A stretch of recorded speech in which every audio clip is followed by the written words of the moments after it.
Open up your eyes, take a look at me. Get the picture fixed in your memory. I'm driven by the rhythm like the beat of a heart. And I won't stop until I start to stand out. All right, everybody, welcome back to LorcanaCast, your Premiere Lorcana Podcast. My name is Sugi, and we are so happy to have you join us on this week's very special episode. Just a note, we want to let everybody know that myself and Jason are in the middle of moving, so we recorded this quite a while ago. And we also have a very special guest, Artem or NL in the Discord from Lorcania.com, came on to join us and talk a little bit about his trip to the Nuremberg Toy Fair. And then our team is going to discuss some of the really cool stuff about Lorcana and all of the regularly scheduled programming. So thank you so much for joining us, and let's jump right in. All right, everybody, I am here with a special guest, Artem, AKA NL, on the Lorcana HQ Discord, and we have got some really fun stuff to talk about because you just came back from the Nuremberg Toy Fair. So how are you doing today? Hi there. Yeah, I'm doing great. Actually, I'm still, very excited about the Nuremberg Toy Fair that I visited a few days back on Saturday, and I'm still, a little bit on the adrenaline because it was a really amazing event. And yeah, I have tons of positive emotion from there and a few tidbits of interesting information for everyone. Yeah, it's really exciting. So due to the power of editing and time lapses and all that stuff, the date we're recording is not going to be the time that this comes out. But from what I understand, you were able to go to the toy fair, you were able to interact with Ryan and some of the staff from Lorcana, and now you're going around to different content creators, kind of giving us each a little bit of an insight to what happened. So why don't you tell everyone who's listening just what happened at the toy fair? For those who don't know anything about it, who weren't on Twitter, what was your overall experience going to this event? Yeah, sure. So the Toy Fair happens every year in Nuremberg, and it occupies all the convention center, and it's really huge. It takes literally 20 minutes to go from one end to another, maybe a kilometer in length. And all this convention is occupied by different companies that presenting their toys, their production for kids, everything that you could even possibly imagine. And Ravensburger announced that, hey, we will be there with Lorcana booth.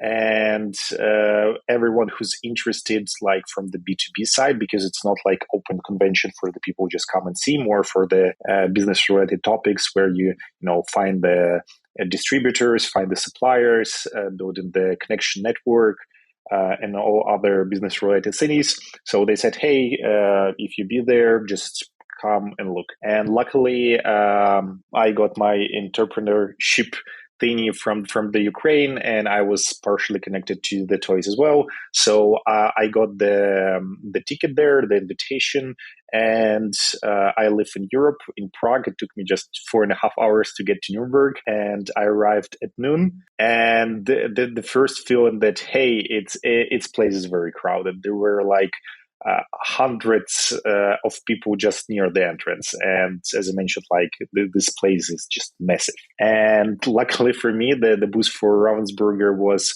almost near the entrance, so I settled majority of my business stuff, and I headed straight there. And I posted a few photos that the Lorcana space was pretty crowded. There were quite a few people running around, asking questions, making photos, standing in the frame with Mickey, doing selfies, and some other people that probably has, the whole suitcases of cash. They were invited for the closed doors to sign the NDA with Ursula Penn and to see a little bit more revelations about Lorcana. But unfortunately, I didn't get the access there. So I was able, to scout a little bit around. And I should say that the booth is just incredible.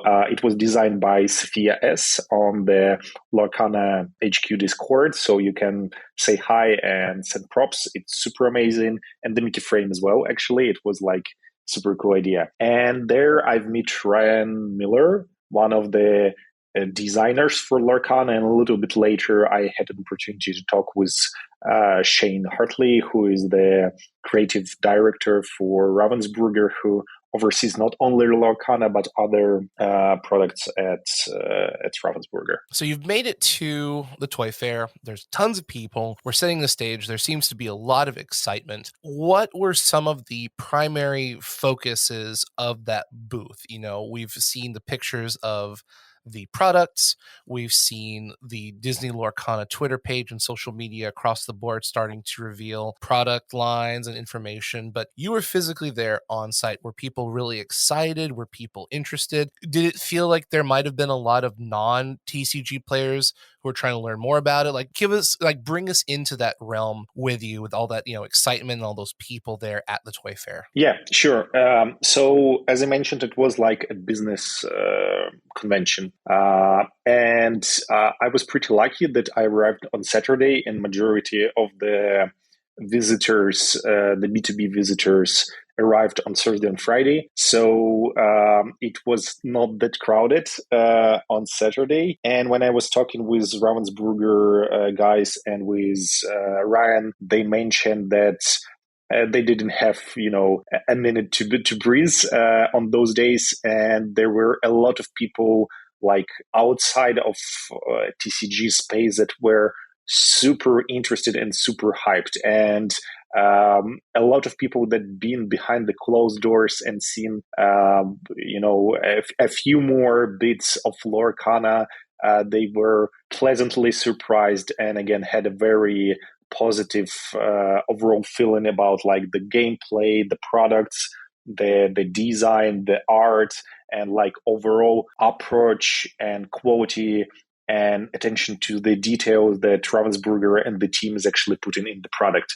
And from what I've heard, that they had much even warmer and better reception, reaction to Lorcana and to what they presented that they even initially expected on such kind of convention. Because again, it was, where you go in because it's part of your work. So you need to present your product to another people in suits that will probably not even touch your product in the end run, but they will sell it to other to other folks, companies, shops, etc. But even they had a very good reception. And yeah, a lot of people were running around. They were making photos because outside of this closed booth, there were all of the product that we will receive on August 18th or later if you're going with the mass release on September 1st. So there were starter boxes, all of them 3, unfortunately with empty bags. We had the Illuminator trough. It looks super nice, but it's much more smaller than I actually expected. We had the display with the booster packs. And looks super colorful, and I could imagine how hard it would be, for a parent who will be passing by with his or her child and basically stopping them from buying a few. And of course, there was a gift set, and the gift set is big, super nice, well designed, shiny box that has a few of more, spoilers on the back that. Well, other content creators will reveal over the time, and I think Disney Lorcana as well. But overall, my feeling, the feeling of the people that were around, that this is very nicely designed product that was done by people, not because they were paid a salary, but because they were, passionate about it, and they put every piece of their heart and their soul into making this great.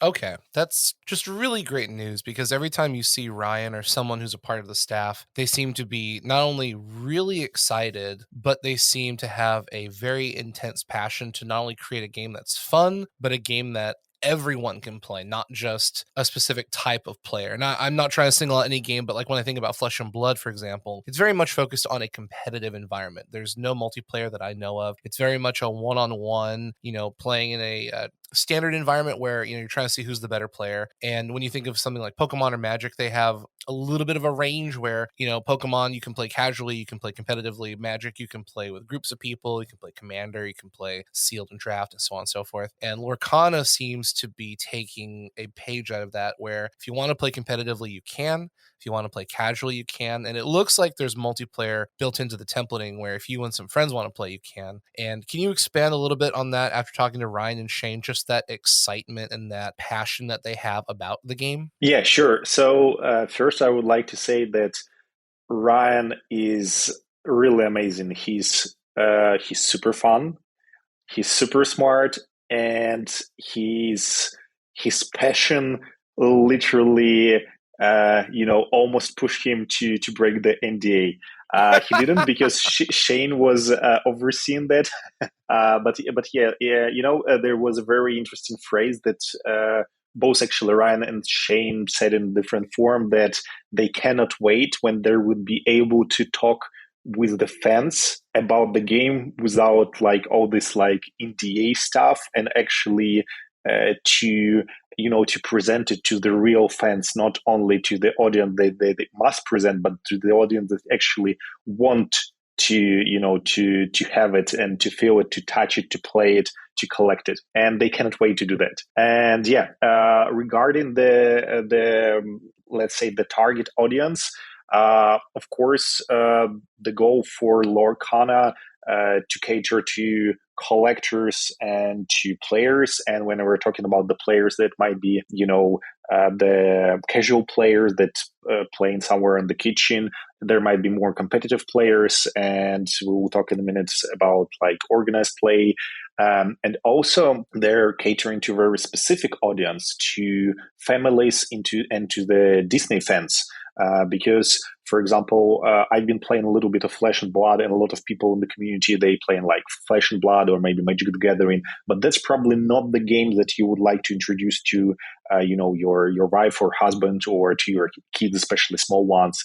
But if we're talking about the Disney, when the game is a little bit easier to take, it has very nice family friendly art. And it's designed, for this type of playing audience in mind. It might be an amazing experience for people for parents who would like, to start collecting or playing with their kids, with their second halves, and actually introduce it for a completely different group of people. And as I mentioned, it's also very interesting that Lorcana is not trying to, be a killer of Pokemon or Magic the Gathering.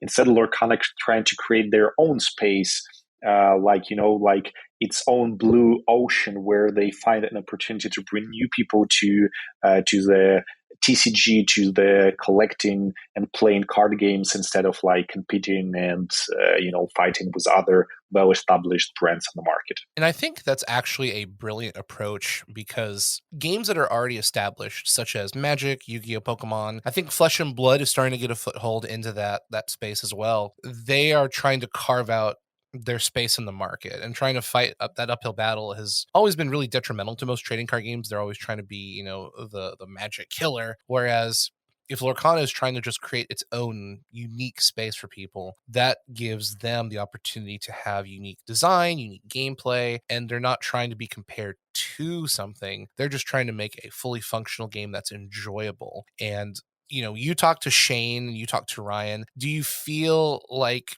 Lorcana is trying to carve a new hole in the space where the big three are located? Or do you feel like Lorcana is trying to just make a game that's really fun for people to enjoy and participate in?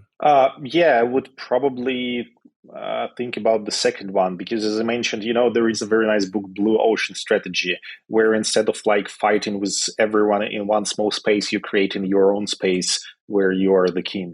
And that's what Lorcana is trying to do. Instead of like fighting with Magic the Gathering and trying to be another killer for this game, they're just creating like the game that will have a very fun experience, very simple yet deep gameplay loop, and cater to different type of the audiences. And of course, if the player will come from different games like Flesh and Blood, Pokemon, they will find something that will that will like or will work for themselves, and then someone might say, okay, it's like too simple or too childish and pass it away. But again, that's not the bad thingy, that the good thingy, because they are building something that they follow in their vision, and they doing it like in their own way, because they believe that this is like the best way. Instead of copy someone else, they're trying to build something unique, which will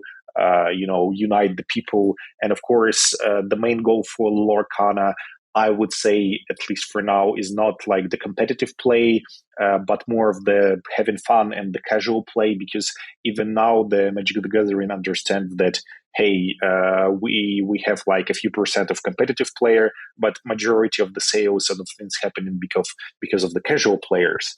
And here probably is the same, but Lorcana identified it from the very beginning. And that's what they're trying to achieve by providing, again, like the very fun but simple approach to the TCG gaming. I think that's incredibly smart. I think that they're very wise for knowing that most trading card games, most games in general, are purchased by the casual player, and the competitive player is a very small percentile inside of that, 100% round pie chart, or however you parse the data. But I know you also were able to have a great chat with Ryan Miller, and you've got something you want to share with us, specifically on LorcanaCast with all of our listeners. And I would love to hear what you learned from Ryan, because there's just so much he wants to say and he can't. And I'll let you tell everyone who's listening what you were able to find out. Yeah, so this is like super big announcement.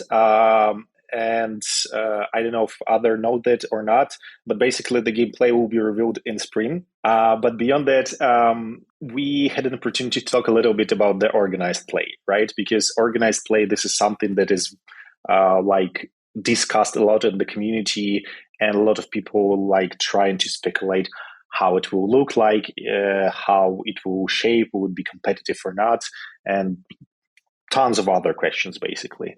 And of course, there were like zero spoilers, because they will reveal more information in spring, and specifically about the organized play as well. But I have the question: hey, what would be the focus for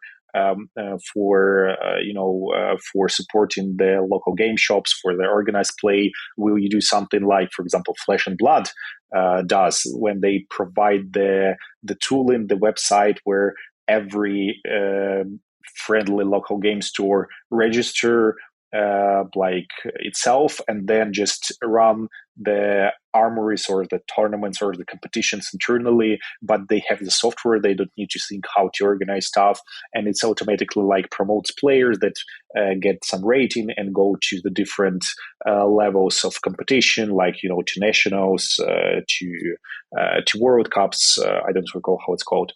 And Ryan said that unfortunately they cannot reveal the information about the software part or anything else like that.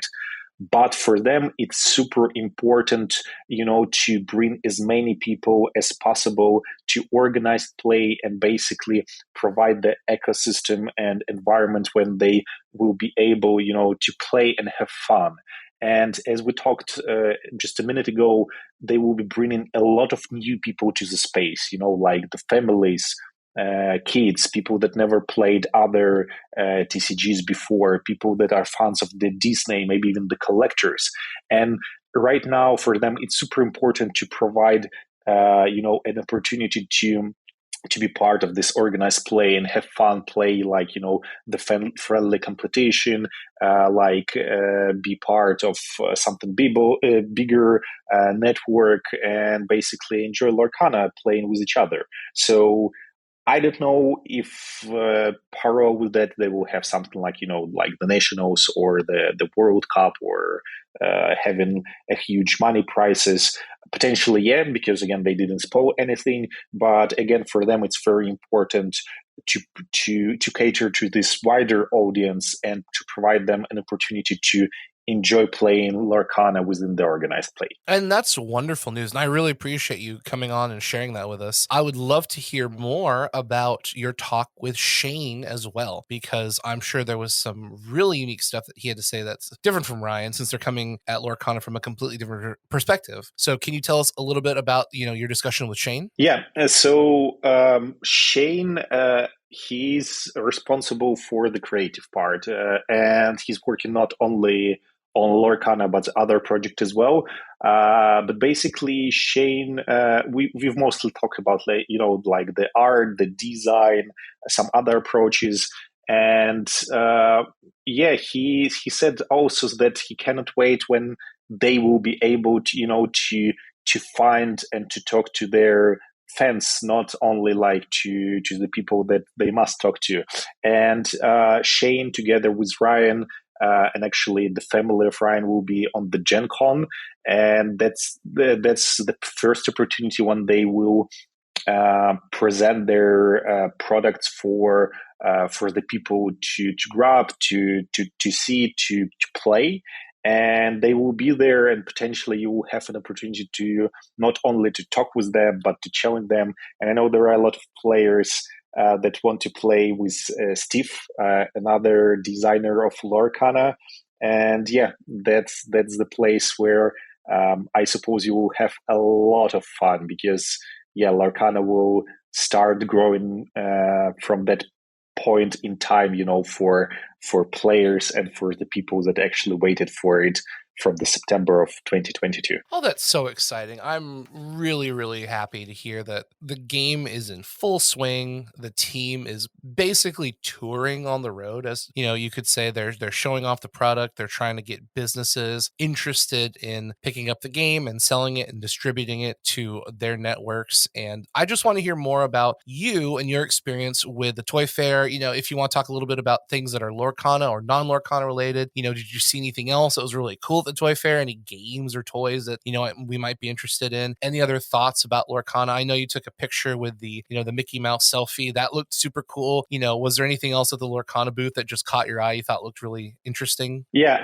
So there was a very interesting experience. I got a present on Christmas from Martin aka Vippet. He writes articles for Lorcania.com. And he lives also in Germany, but unfortunately he was not able to visit the convention because of his small daughter. And on the Christmas, he presented me with a Mickey. And that's like super huge, gift. And I decided, hey, I will grab Mickey with me to the convention. Maybe the guys will sign it. And of course, Ryan said, for sure, I will sign it. And Shane said, yeah, I will sign it as well. And I unpacked Mickey from this protective case, and before I was able to tell something, Ryan already signed it. And I say, hey, wait, I want you to make a photo or video. And Ryan said, okay, just make a photo. I will pose like I'm signing the card. And I didn't hear the part about made a photo. So I started filming, and Ryan made a very funny face, like he's, trying to sign something. And then he passed it to Shane, and Shane also signed the card. And that was super funny and amazing experience. And, now this gift from Martin is even worse for me, not in the monetary sense, but as a very amazing memory from Lorcana, from Ryan, and from Shane, and from Toy Fair in general. So that's super fun. And regarding the Toy Fair, again, it's huge. I didn't have that much time because I spent majority of the time near the Ravensburger. I did some business stuff. And then on my way back, because I had a meeting with my very good old friend who lives in Nuremberg, I passed through a few pavilions, and I've seen tons of stuff I even didn't imagine could exist, funny costumes, a lot of tabletop games, but there would be a separate convention, I think in October, called Essenspiel. And this is a very small part of that, and a lot of other things on the way back. And in the last pavilion, it was dedicated to miniature trains and trams, and that was like super amazing. I make I love a few those. videos, but I was running, and it looks like incredible, super cool. I wish next time I would be able to bring my kids with me because they love trains. Are you a big train fan? I do miniatures as well as trading card games. So are you interested in trains and minis like that? Well, I'm not that huge of a fan, but my son, he is, and he's completely obsessed with it. He's 5, and basically, the last time when we were to the zoo, he was watching, on the all the excavators and other stuff that doing some stuff. And recently, there was a sale on Steam, and I purchased the game where you build the zoo, something like the world or something like that. Like Zoo Tycoon? Yeah, kind of Zoo Tycoon, because my wife loved it. And I purchased the game, and we started to play with my son. We put like some lines there, some other things, and then he noticed that there is like a small train that going around our zoo. And for the next 1 hour, he was just sitting in the train and going around the zoo in this train. So yeah, he doesn't care about animals, but the trains, that's his love. That is so cool. Aw. Well, I think that this is a great time to kind of wrap up the interview. We had an opportunity to hear all about the Toy Fair, hear about your experience with Shane and with Ryan. Is there anything else you would like to talk about? And please make sure to tell everyone where they can find you, all about your website. And yeah, go ahead and plug anything you'd like to. Yeah, sure. So I would like to say thank you to every Ravensburg employee who was on the convention and who wasn't there, especially marketing. I know that they're planning a lot, because every time when I was, I had more than 35 questions collected from the community to ask to Ryan and Shane, and they picked in total roughly 4 of them to answer. And majority of the things they were saying, unfortunately, we can talk. The spring or the marketing and like sales team does not allow to tell it yet. And I know they have like a lot of things planned, so let's wait for it. I think we will have a very amazing spring coming. And yeah, if you would like to have more information, see the card, or more Lorcana stuff, please come and visit lorcania.com. That's the place where you can see everything that other content creators put in the wild on the front page, but beyond there you can also check all the cards, see the oracle text, track your collection, and when we have the rules review, you would be able to build and share decks. And a lot of other cool things coming to the website. And you can find me at Twitter. My handle is LNLL. Pretty fun one, or in Discord for Lorcana HQ. I'm going under handle NL. Well, thank you so much for your time. I greatly appreciate it. I hope you have a wonderful day, and we will hopefully see you soon at one of these Lorcana events coming up over the course of the next year or 2. Great. Thank you for having me. It was a pleasure and a blast. See you soon. Grew to live in fear, we're not stuttering or stumbling. I can always hear him sort of muttering and mumbling. I associate him with the sound of falling sand. It's a heavy lift with the good. All right, welcome back, ladies and gentlemen, boys and girls, to LorcanaCast, the happiest podcast on earth. Thank you so much for joining us. We are here to talk all about Lorcana, and we've got a lot of really fun stuff that we are going to be recording on this week's episode. So we've got Chris and we've got Jason. How's everybody doing tonight? Awesome. Doing good, buddy. All right, well, we're just going to jump right on in, and we've got some information coming from multiple toy fairs and events, and the big reveal was Aurora Dreaming Guardian. So we've got her entire card revealed between YouTube and Twitter and comicbook.com having an article. So Aurora Dreaming Guardian is a 5-cost character. It's 3 attack, 5 defense. Keywords are Floodborn, Hero, Princess. She has Shift 3, which allows you to pay 3 mana to play this on top of one of your characters named Aurora. There's a special ability called Protective Embrace that states, your other characters gain ward, and the ward keyword is opponents cannot choose them except to challenge. And then she has 2 pips. So Ward is a brand new keyword we've never seen before, and essentially the way it works is similar to Hexproof from Magic the Gathering. So opponents cannot choose characters with Ward except to challenge them, which means you've got cards that say choose a character and exert them with Elsa's ability. You've got Dragonfire that says choose target character, banish them. So basically, if anything has Ward, which Aurora gives to everyone but herself, they can't be targeted by spells, effects, card abilities, whatever. So what do you think about this card coming out of the Nuremberg Toy Fair and all these other things going on surrounding Lorcana? There's two things that stuck out to me. First of all, that obviously the protective embrace and there being a ward, or if you compare it to hexproof and magic or some other type of protection in the game, is very cool. So I was very excited to see that. And the second being that shift is outside of yellow. So Aurora is obviously blue, and then the other time we've seen shift currently is on Stitch, which was a yellow card. So it's cool to see that mechanic isn't going to be color locked.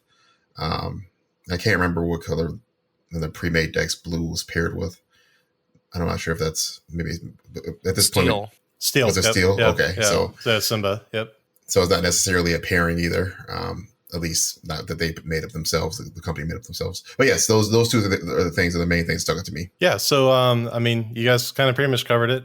Again, in Dragon Ball, we call it barrier. I don't remember how many episodes ago this was, but I did, ask the panel if we thought we were going to get some kind of protective keyword, and obviously we did. So now the question is, do you think we're going to get something that says, remove target glimmer ignoring ward?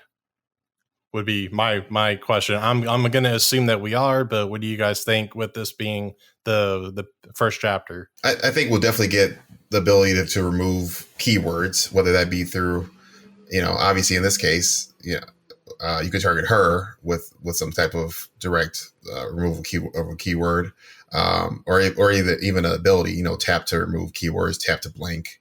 I don't know, I guess your second part of your question, whether it comes to the first set or not.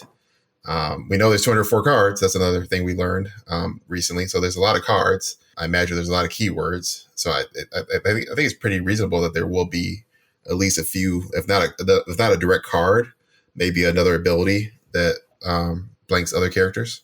I think that seems pretty reasonable. It's an interesting question because in the future of Lorcana, I do believe we will see something to that effect where you'll have an ability that says, remove ward from target creature, whatever. You can blank out keywords.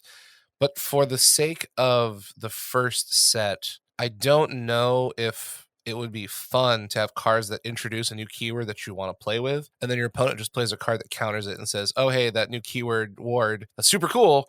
You can't use it. I think that the challenge for players is figuring out how to play around ward, especially since Aurora does not give herself that ability. So if you remove Aurora by whatever capacity, then all of the other characters are not protected by her ability. So she's kind of like a shield. I think is a great way to think about her card. So if you're able to remove the shield, then everything else is much more vulnerable. It's very possible, again, since there's so many cards in the set, that we do see cards that remove keywords, but I don't. So in Magic the Gathering, those are called hate cards, where it's just specifically like, a super efficient, undercosted card that targets a specific thing. So there was a counter spell called Flash Freeze in Magic the Gathering that just said counter target green spell. So if your opponent's playing a green deck and you put that card in your deck, you're countering their abilities at a drastically discounted rate because Flash Freeze just hates green players. It just straight up is an answer to any green deck. So the reason I say everything is kind of culminating to, I cannot foresee the first set giving us hate cards right out of the gate saying, hey, if you play a ward deck, play this card to stop them, and they're just going to have a terrible time. But in the future, I could see some answers to that style of play. I feel like we might see one or two cards that remove ward, so like ward doesn't become this unstoppable, incredibly powerful, overpowered ability. So it depends on a couple things. It really depends on how many things have ward, how many things give ward. So we know Aurora gives other people ward, and that's it. So if it's just Aurora and that's it, probably don't need ways to remove the keyword quite yet because it's just not prominent in decks. But if there's multiple cards that give ward, give protection, give something like that, okay, we might need answers. So I'm curious to see what comes out in future card reveals before making any kind of guesstimation, because like just based on this, I don't think they're going to do anything. If we see more, probably they will. But well, here's another question: do you think that in the first set there will be a board clear or something that removes a character without targeting them? Absolutely, yes, I do. There has to be a Wrath of God. So yes. then what? So then let's break that down a little bit. Why do you think? I just think that your point that blanking a character's box or getting rid of a specific ability, to me that's not the same thing as doing a board clear or doing something that doesn't target the character, right? In this situation. So they're saying they're both removals, right? Of one's removing the ability, one's actually removing a character that by not targeting them. So I think I can see them going either way with them, maybe a mixture of both, right? I don't know. I think they're just different ways to get the same thing where like I have an answer for a problem. Right, do I get my answer, to force you to respond? Or do you get your answer first, right? Yeah, that's where I'm at. Yeah, and in my humble opinion, every good game needs board wipes because you have to have a way to get around your opponent snowballing. You have to have an answer to white weenies and aggro. So in Magic the Gathering, there's a deck called White Weenies where you had a bunch of 1/1 or 1/2s or 2/2 creatures that cost 1 mana. And all you did on your turn was spam as many of them as you could onto the field. And then you'd have these enchantments that said all of your cards that cost 1 mana get +1/+1. All of your characters that cost 1 mana get flying. All of your characters that cost 3 or less mana get +2/+2. So you'd have all of these little weenie cards that you buffed up to become these massively overpowered creatures. And if one of them died, cool, you would just draw 1 or 2 more with different abilities, and then you just keep repopulating your field. So your opponent is just kind of sitting there going, what is happening? My opponent is playing these low to the ground, super low cost mana resource cards that give them 3/3s, 4/4s, 5/5s, and I'm paying 5-6 mana for the exact same ability. I'm losing the resource game. I'm losing the efficiency game. They've got more bodies than I do. They deal more damage than I do. So the biggest answer to white weenies and little small aggro like decks that have just a ton of, they basically have more creatures than you do. So when they attack, you can't stop all. So a board wipe helps you answer that threat without having to automatically lose the game to a bad matchup. So good games need ways to just reset the board state. Otherwise, if someone snowballs and gets out of control, both players will know the game's over, and there's really no incentive to keep playing the game. And I don't think a good game wants to have that kind of mechanic where, oh, cool, I've got 4 more creatures than you do. I guess I win. Yep, I guess you do. That was fun, right? No. Now, let me ask you a hypothetical question, because obviously we don't know how gameplay works, and we just got the IGN article about the starters and, number of cards and all that stuff.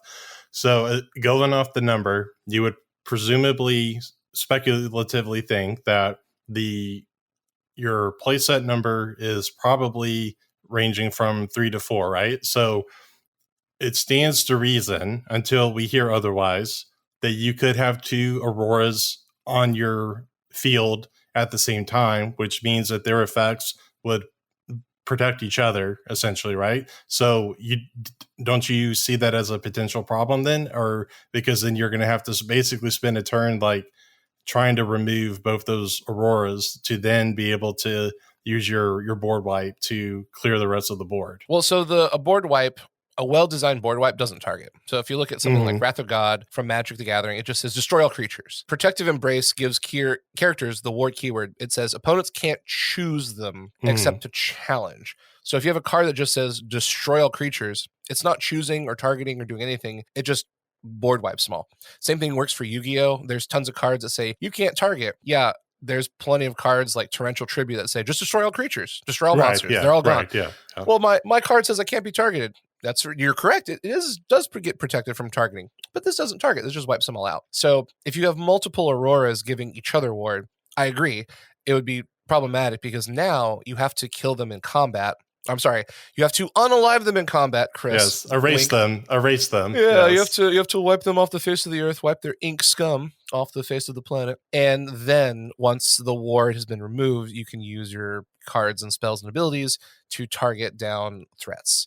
So that's double Aurora is a big reason why I'm a big proponent of board wipe should exist, because if your opponent happens to get 2 Auroras on the field giving everything, including each other ward, you need something to deal with that. And a board wipe, aka Wrath of God, Torrential Tribute, something that just destroys everything, is perfectly fine, especially if they have 2 Auroras and a bunch of other creatures on the field and you have nothing. And this is not a loss for you to play a board wipe, clear the board, reset the game state, and now instead of being behind in the game, you're net neutral. In fact, you might even come ahead because you might have some resources or ink to play a Glimmer or a creature and start putting some pressure on the opponent. So I would be remiss, I would be really upset if there is no board wipe removal, something that helps kind of reset game states in case someone snowballs out really, really well, or you get like a dead draw really bad, or you just brick. Like there's so many reasons why board wipes are really, really good for trading card games. Just 2 comments, and it may be, again, I think Sugi comments there were really targeted a Magic experience, right? Because it may be in this game. I don't think it's likely, but it could be that the board wipe we're talking about says, opponent, you choose all characters you want to be removed. That could be what a board wipe looks like. In that case, the ward would protect it, which would make ward very strong, which I don't think is very likely because she's only 5 costs, right? So she's fairly cheap. If we think that let's start our previous episode about what we think the amount of resource or the resource system seems like. She could be out by turn 2 or turn 3, right? Or turn 2 if you're going second, right? Right. No. Yeah. Or turn 2 if you're going first. So it depends, because you could shift her for 3. Right. That's true. So you could. Yeah. We're speculating that you potentially got 2 resources per turn. So if you go second, you'll get 2 resources on turn 1. Then you get 2 more resources on turn 2. So you could get her out theoretically by turn 3 if you're doing 2 resources a turn. Even if you're playing a single mana per turn, turn 5, a 3/5 for 5 with ward is really good. And shift 3, I mean, if there's like a 1 or 2 drop Aurora, okay, cool. I play the 2-drop Aurora turn 2, and then I shift 3 her on turn 3. So, we could see this card on turn 3 pretty easily. I mean, I don't know if there's a lower cost Aurora. I'm assuming there is. I would pretty much just assume there is, just like with Stitch. If they have shift, you would think if they don't have it, you would think it'd be coming, right? That it's future proofing it. So shift is interesting because I actually think shift might mean you shift between colors, not necessarily between mana values. So it's possible that all Auroras are 5 costs. But you have an Aurora in blue and green and steel, and you just shift between, okay, my blue Aurora gives everything ward. Okay, now I shift to steel. Oh, hey, all of my characters that aren't Aurora have that challenger ability that when they challenge, they get +1/+0. Ooh! Or, maybe if I have a red Aurora, everything gets evasive. Ooh! Like, who knows? So right, yeah. I actually think shift might be sideways, not upwards, downwards. But I mean, I don't know, because the thing is, Hades also has shift, so it's like Hades makes me think shift is upwards and downwards, but Aurora makes me think shift is sideways. So I'm like, it could be both. It could be both even. Ryan, Steve, what have you done? My other comment, and this may just come from like my background, TCGs, thematically. If they're going to allow you to have multiple of the same exact name character, so what's her subtitle? Is it Aurora? Dreaming Guardian. So if they're going to let you have 2 Aurora Dreaming Guardians on the board at the same time, I want personally a good reason for that. I will acknowledge that this may just be a me thing, but that kind of breaks the theme for me a little bit, because as a inker or whatever, I'm a Lumineer. Why am I having 2 of the same characters? Exact same character, same abilities on the board at the same time, right? And again, I never really was into Pokemon. I'm assuming you have 2 of the same characters in Pokemon, because they up to 4. They shift, right? They transform and all kinds of things. They evolve is the thing I think you say. Yeah, okay. So they're not Transformers, robots in disguise. Sure, that was another Pikachu's roll out. Pikachu. Evolve. There we go. So yes, I mean, I guess it's still the same thing. Where to me, that kind of breaks theme a little bit, just because. Like, why am I? Explain to me at least why that's possible. Okay, as a game mechanic. Yeah, so I mean, like I see what you're saying. So I'm the complete opposite though. I come from a TCG background where you can have unless they're like on like a ban list or like limited, semi-limited, something like that. You can run and have like 2 or 3, 4 copies of like the same card like on the board. Like you can do it in Yu-Gi-Oh, you can do it in Dragon Ball, you can do it in like any game I've ever played. So it's interesting. We have like, to me, that's just like I'm just like accustomed to like having that. So like I get you. I guess you're like looking for like a lore reason, or like just trying to like restrict like the gameplay so we don't get like double protective of like ward. And like I get that, but like I come from a TCG background where I'm allowed to, like, if I have like the resources to play it, or a way for like Yu-Gi-Oh terms to like cheat it out into play, feel free, go ahead. So they were talking about the Illuminary. They've been posting these videos from the Toy Fair over the weekend, and they were saying that, you know, this spot that they were showcasing is called the Great Illuminary, where these characters are turned into glimmers from ink pages and stories. So it seems that these are not like the original characters from the movies, but these are alternate variations of themselves, which we can see with, you know, different characters that have Aladdin especially around colors. Yeah. So if you're looking for lore, I think that even though the card is called Aurora Dreaming Guardian, essentially, if you think about it, it's kind of like a Rick and Morty clone. It's just another version of Aurora, and you can have one, I can have one, Jason can have one, Skeff can have two. You know, you can have as many as the game allows you to have, because it's not the original copy.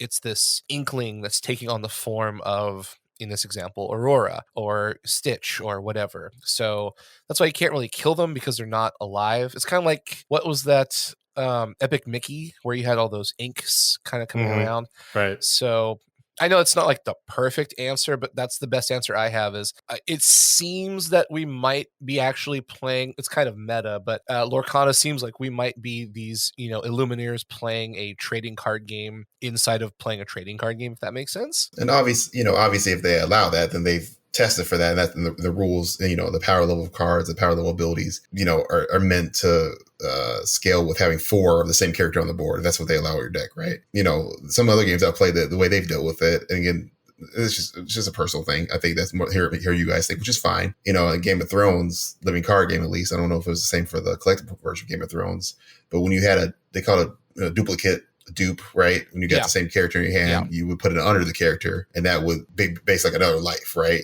It would, so if they were removed for whatever reason, you still have the copy of the character. So again, you know, I guess it reflecting on, it's probably just more my own TCG experience. And I guess if you look at Magic, you have multiple copies of the same character. It just, I guess for me, thematically for this game, it just feels like, so you helped a little bit there. I want a little bit more from actual Ravensburger about why that's allowed. But I mean, I guess that, you know, if that is the theory that, you know, this is Aurora, this is just, you know, one copy of her that you drew, right? That she's, you know, that this is that there's not one character that represents Aurora, but multiple at various times, at various stages. You can summon, you know, multiple of the same one from the same stage to fight for you, to battle for you to win the game. I guess thematically I could get there behind that thought process. Just initially, when I first saw the game and saw the Disney characters, you know, in my mind is like, well, this is, you know, I'm going to battle with Mickey, right? And that's my Mickey.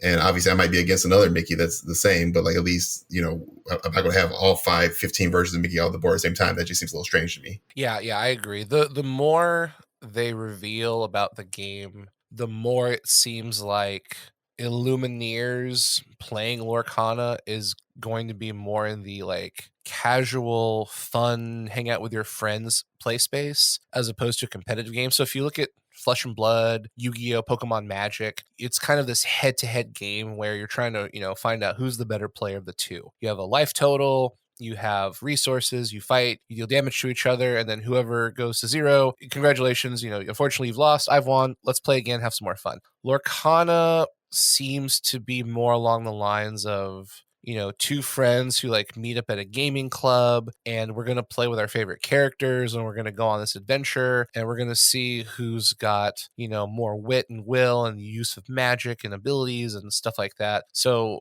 it might be kind of like I was saying, that these glimmers aren't actually characters. They're just, variations of the characters that you can play in this trading card game that you're playing with your friends inside this Lorcana themed game state or whatever. So I'm really interested to see if that's relative to the storyline. If they're going to do, I would love to see Lorcana do something like Legend of the Five Rings, where depending on who wins certain events, maybe certain colors or keywords get something special, like you have Floodborn and Dreamborn and stuff like that.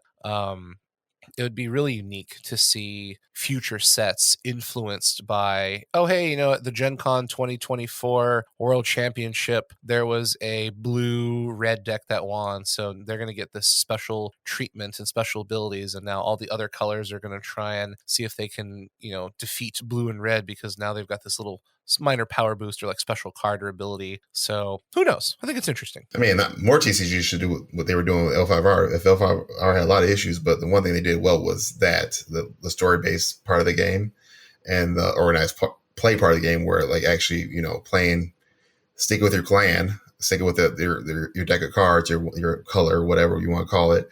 Even if you were the one that brought it there, you did the best out of your whole house clan, you got a prize, right? So they really encourage people to play all the various clans and houses and deck types. I say that all the time for Flesh and Blood. I feel like they should, some of the less played heroes should get rewarded. If you go to a big tournament, you bring this less played hero, you should get acknowledgement that you brought a hero that at least the community isn't bringing for one reason or another, right? If it's not fun to play, if it's not, good, whatever the case may be.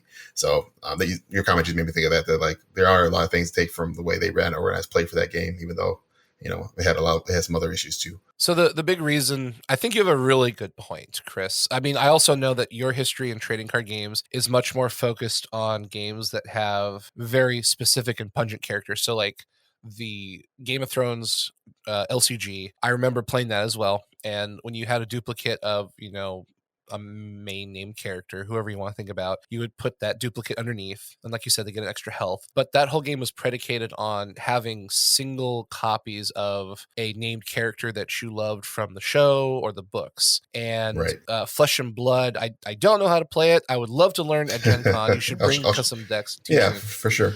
But correct me if I'm wrong, but don't you play as a singular character and you give Yes. them like gear and equipment, and then you're kind of like dueling essentially like 1v1 and you Yes. just okay. So again, we're playing another game that's focused on a singular entity doing something massive. And then, for me and Jason, if you're playing Dragon Ball Z, you can have 14 different Gokus. Does it make sense? No. But is it allowed? Yes. Pokemon, you can have, 4 different Pikachus. And if you're playing Yu-Gi-Oh, you can have 3 different, Blue Eyes White Dragon or Dark Magician. So depending on the card or Magic the Gathering, you can have 4 copies of whatever you want, minus Planeswalkers. You can have 1 type of Planeswalker, because those are essentially unique because each player is considered to be a Planeswalker. So I think depending on which history of card game you come from, it is unique to see Disney in a Lorcana game state of, I want to see one Aurora because this should be the only Aurora, versus we can have as many Auroras as we want because that's just how trading card games are. Yeah. So I'm interested to see what the ruling is for Lorcana, because I could see it going either way. The one thing I believe for this discussion is they call them glimmers.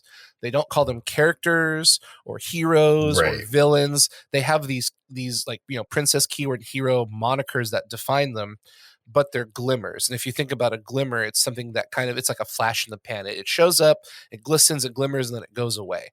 And I think that terminology matches the characters inside of the lore, which would be, I have this Aurora, this card is a glimmer, she's going to eventually die in some capacity, either by removal, board wipe, challenging, combat, whatever, and then she's gone. But I could summon another glimmer of Aurora. That's totally fine because there's multiple versions of Aurora in my deck. There's probably multiple copies of the same type of Aurora in my deck.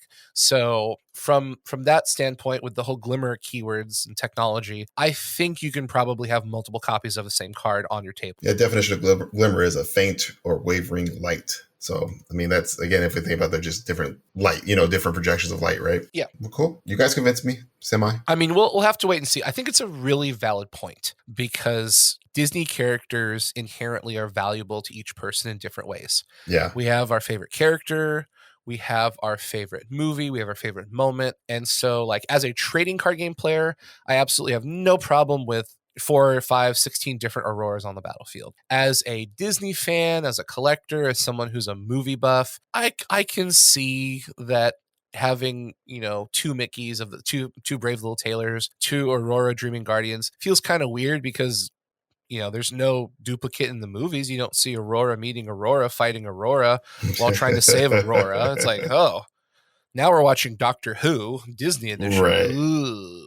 And just to clarify a little bit, like I think to me it makes sense if there was, you know, another Aurora with a different subtype, different name, you know, different whatever you want to call it, secondary name. That would seem more likely to me, from my own experience, is being allowed on the board at the same time. It's just, to me, like having 2 of the same exact name is strange to me. Again, for the various reasons, but again, I think you explained pretty well like why that may be. For a game perspective, why they may allow it, why they may not allow it. So I mean, I'm really that's one of the things and again, this goes back to just because of that ability, that ward ability, and then what that would mean in game terms. Unless you guys already talked about it, that they would be protecting each other if there's 2 of the same one out.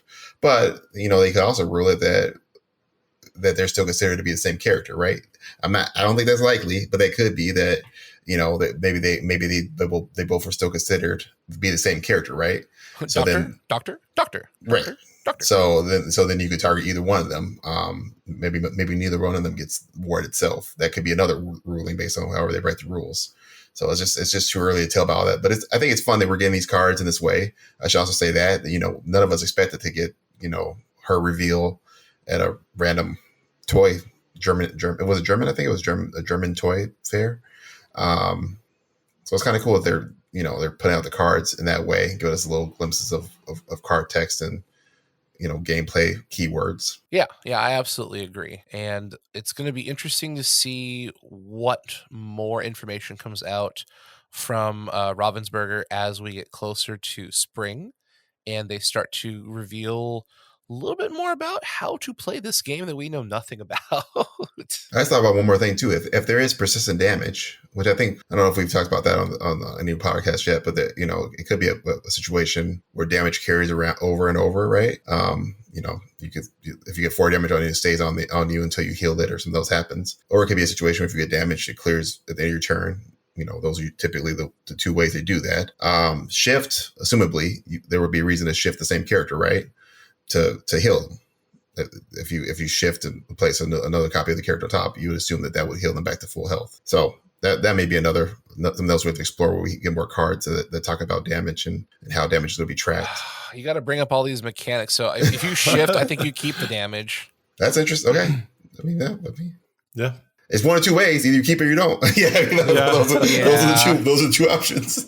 Well, it's tricky because on Twitter as of today, what is the 4th of February, somebody took a picture of the back of the gift set, and they're saying that on the back it says you get 32 damage counters, which is a lot. So people are speculating that there is persistent damage. Again, we have no idea. We couldn't tell you if it's true or not, but based on the verbiage on the back of that box, I would assume that with 32 damage counters, damage sticks on characters until it's healed or they die. So or they shift, perhaps. Yeah, I just want to say it. I don't know. I would think if we're gonna go down this rabbit hole that the damage would stay kind of like with because in Pokemon, Sugi, doesn't the damage stay on when you evolve your Pokemon? Yes, it does. So I mean, to me, if you're getting that many, because again, we're going back into tokens and crap again. If you're getting that many, it would make I'm more along the lines with Siggy. It makes sense that it would stay on. I need Skiff here. Skiff will have my back. I think Skiff will have my back on this one. You need to call him and tell him to show up for recordings, man. Yeah, I mean, I think I need somebody else to get my bag on this. But yeah, I don't know. I mean, again, I've never played a game really that well, I guess I play games that have persistent damage. I guess I've never played a game that had persistent damage and you could overwrite the characters. That would be a new thing for me. So yeah, if you guys have a history of that with Pokemon, that's interesting to me. My thought with Pokemon would have been that if you evolve a character, they come in as a new character. Oh my god, that would be so broken if I wish you could do that. So I mean, like, if you evolve a Pokemon, you always get more health abilities, right? Yeah. Oh, you also get more health too. Yeah, So it gets more HP. Yeah. If you have a basic Pokemon, you have like a Pikachu. It's Sure. like, 60 HP. You evolve to a Raichu, you could shoot up to like, 120, 150. So you're not dead. You still retain the damage, but you have a much higher threshold to death. Whereas if you have a Pikachu with 50 damage and 60 health, you have 10 more damage and you're dead. Right. Now you have a Pikachu evolved into a Raichu where you've got a much wider range. You generally get more abilities, more attacks that deal more damage, all kinds of cool stuff. But you still have the damage that was dealt to you in your prior state. So if you could just evolve and remove the damage, you'd be like, ooh, that'd be insane. You'd never kill anything because by the time your Pokemon's about to die, I'd be like, okay, I evolve it. And then it's like, well, I guess we'll just reset the damage again. And then there's a bunch of cards in Pokemon that allow you to return Pokemon to the hand, which removes all the damage again. And so now you can reset and go back to Pikachu and then Raichu, and we just keep resetting over and over and over again. And in my own defense, I will again, not in Pokemon is the evolving mechanic is a key part of that game, right? Yes. Everybody can evolve. Yeah. Well, I don't know. I mean, I assume most characters can evolve. Most can, yes. Sure. So, whereas in Lorcana, as far as we've seen shift on 2 cards, 2 of 204 so far, right? So it won't be. Not every card can evolve. Not every card can shift. So again, I'm just tossing it out there. We don't know anything. So until we know more, it's a possibility that shifting could be pretty powerful. It lets you heal the person. Will I get in trouble for alternate arts if I draw little Pikachu ears on my Mickey Mouse Brave Little Tailor card? I think that's an IP infringement. I choose you, Mickey Mouse. Use a thunderbolt. At least you could have said Dragon's Fire at least. Where's the Dragon's Fire coming out of? Okay, family show. The scissors, Sugi. Family show. There's only a couple of places that could come from. Too much garlic, Mickey. Oh, okay.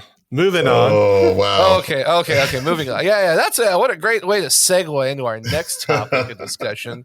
All right, everybody, that is the end of this week's episode. Thank you so much for joining us and listening. We want to give a huge shout out once again to Artem, AKA NL on the Discords, for joining us to talk about his experience at the Nuremberg Toy Fair. Thank you so much for participating in this amazing community and just providing so much content. Go visit his website, Lorcania.com. You can find all of the new cards and all kinds of really cool information. And if you want to find more LorcanaCast, you can find us at Twitter and Facebook using the tag LorcanaCast. We have a brand new episode next week, so definitely make sure to subscribe and like all of our content, and we will see everyone next time. Remember, Ohana means family, which means nobody gets left behind, nobody gets forgotten. The sticky wheels always getting the grease. I'm totally devoted to disturbing the peace, and I'll do it all again when I get it done until I become your